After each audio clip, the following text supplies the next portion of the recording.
Pharma city తరఫున తుర్మిద అంబేద్కర్ బొమ్మ నుంచి ఈరోజు ఇక్కడ అంబేద్కర్ బొమ్మ దాకా పాదయాత్ర చేయడానికి కారణం ఏంటంటే మళ్ళీ రైతులు రోడ్డు ఎక్కాల్సిన పరిస్థితి వచ్చింది.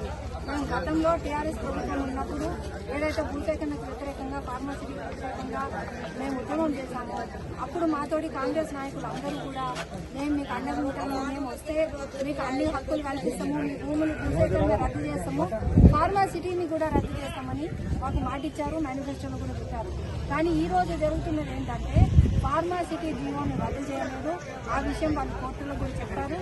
మా భూసేకరణను రద్దు చేయమని చెప్తే మాకందరికీ నిషేధిత జాబితా నుంచి మా భూములు తీసేయాలి, మీకు ఇచ్చిన మాట నిలబెట్టుకోండి అంటే వాళ్ళు ఏం చేస్తున్నారంటే మొత్తం మాట మార్చేసి మీకు అధిక పారితోషికం ఇస్తాము, ప్రతి 50 లక్షలు ఇస్తాము, మీరు అందరూ భూములు ఇవ్వాలి, మీరు భూములు త్యాగాలు చేయాలి అని రైతులకు మళ్ళీ మాట మార్చుకోవడము మోసపూరితంగా చేస్తున్నారు.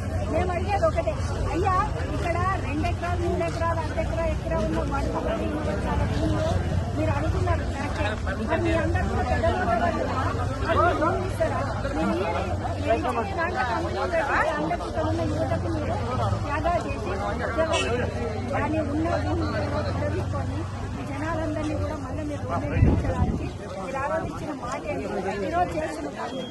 ఈ విషయమై మేము కనీసము 18 నెలలు ఇంకా ఎక్కువనే దాదాపు 2 ఏళ్ళు కావాల్సింది.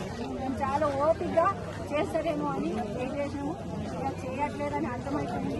కాబట్టి మళ్ళీ మా